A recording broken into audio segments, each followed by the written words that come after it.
Hello dear students. Today we shall discuss about the nuclear and radiochemistry. The nuclear chemistry, it's a branch of chemistry that deals with the study of the structure of the nuclei, forces holding the nucleons together, radioactivity and the nuclear transmutation and their applications. So we know that the fundamental particles the present in the atom are the protons, neutrons and electrons. So the protons and neutrons are present in the nucleus, and the electrons will be revolving around the nucleus in various energy levels. So the nucleus of a particular isotope is generally referred to as the nuclei. So the atomic number is the number of protons which is represented by Z. So the number of protons will be equal to the number of electrons. So therefore the atomic number of the element is the number of protons present in the nucleus. So the mass number A, which is equal to the number of protons plus the number of neutrons. So the number of neutrons can be calculated, or it's given by A minus Z. So that is mass number minus atomic number. So and the nuclide can be represented as XAZ. So where X represents the element and Z represents the atomic number and A represents the mass number. So in the small nuclear space, the neutrons and protons will be present together, which is called as the nucleons.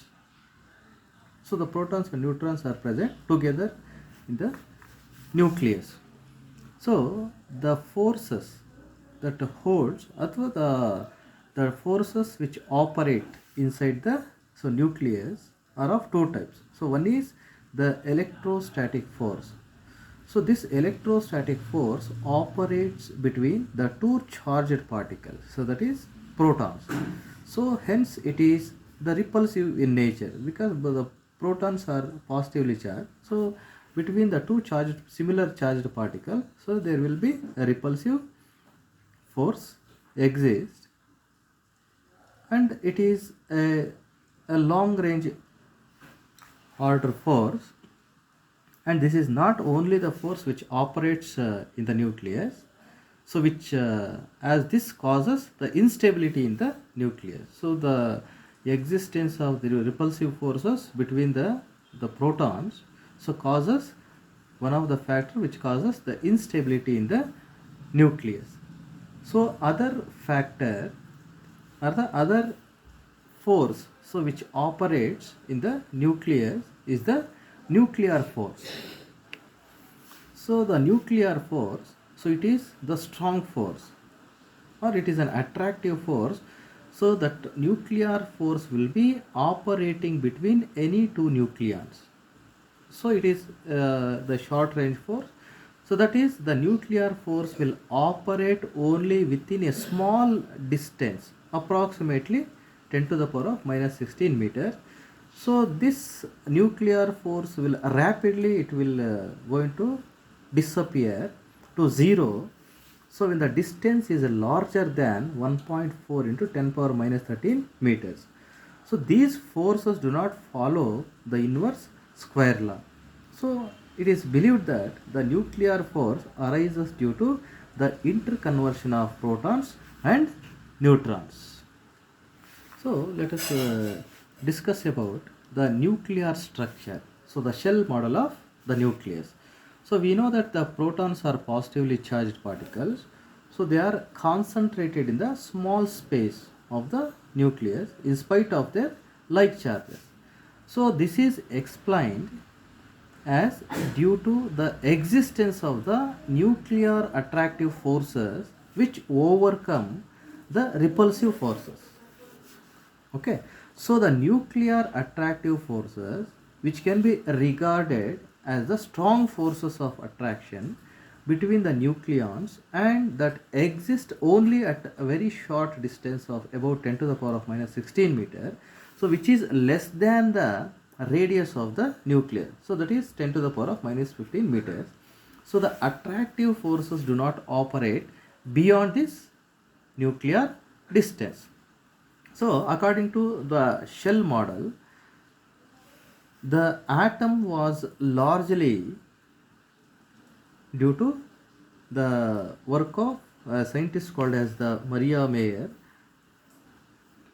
So it is the model in which the protons and neutrons are arranged in various quantum levels. So according to this model, so in which the protons and the neutrons are arranged in various quantum levels, so within the nucleus. So in other words, so there exist two separate sets of energy levels, one for the protons and the other for the neutrons.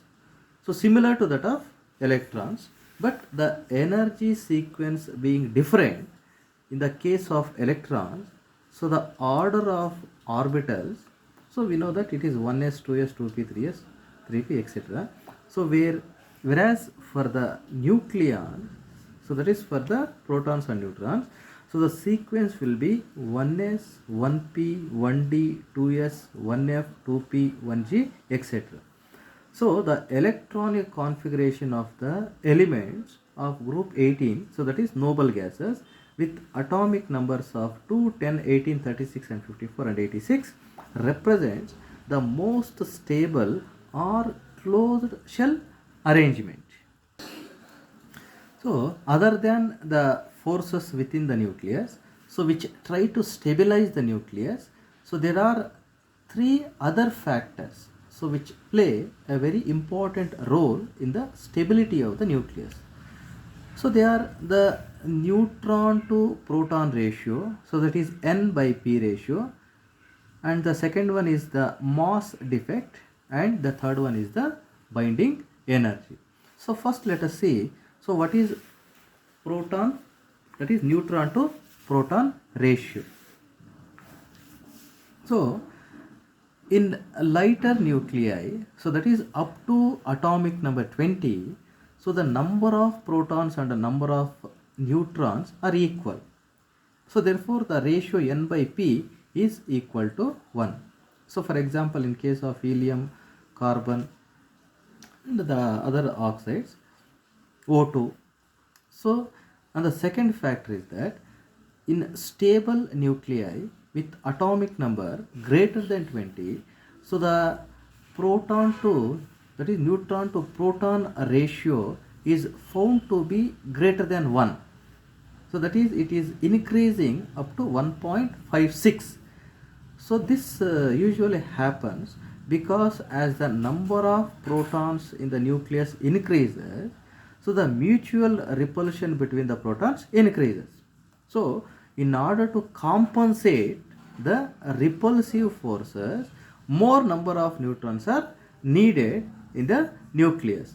So therefore the N by P ratio increases from 1 to 1.56. So this is seen in case of the bismuth, so whose mass number is 209 and atomic number is 83, so which is the largest stable nucleus. So for heavier nuclei, even a larger number of neutrons, so that is the N by P ratio, so is greater than 1.6, so which is not capable of maintaining the stability. So no stable nuclei are known with the atomic number greater than 83. So if you plot a graph of the number of neutrons, so versus the number of protons for different nuclei, so we find that all the stable nuclei fall in a narrow band, so which we might call a band of stability. So as you can see here, so we are plotting the number of neutrons on the y-axis and the number of protons on the x-axis, okay, for different nuclei. So here we can see that all the stable nuclei, so they will fall in a narrow band. So this narrow band, so we call it as the band of stability. So this narrow band, okay. So the n by p ratio increases with the increase in atomic number. So till the ratio is approximately 1.6 at the end of the curve. So here, so so there appears to be a upper limit, okay, to the number of protons, so that can be packed into a nucleus. So no matter so how many neutrons are present, so the largest stable nuclei is the bismuth. So the nuclei having the atomic number greater than 83 are unstable, okay. So the nuclei that lie outside the band of stability undergo the nuclear transformation in order to achieve a stable n by p ratio, okay. So this is important. So the any element which is having the atomic number greater than 83 is said to be unstable. So in order to become stable, so the elements having the atomic number greater than 83 will undergo a nuclear transformation, so in order to achieve the stable n by p ratio. So for example, so here you can see the carbon, so the mass number is 14, atomic number is 6, so the n by p ratio 8 by 6, that is 1.33. so disintegrates to form nitrogen. So that is the nitrogen having the mass number of 14, atomic number 7, so its n by p ratio is 1. So the carbon disintegrates into nitrogen, okay. So in case of nuclei having n by p ratio below the stability zone, so the nuclear transformations takes place to increase the n by p ratio. So as here you can see,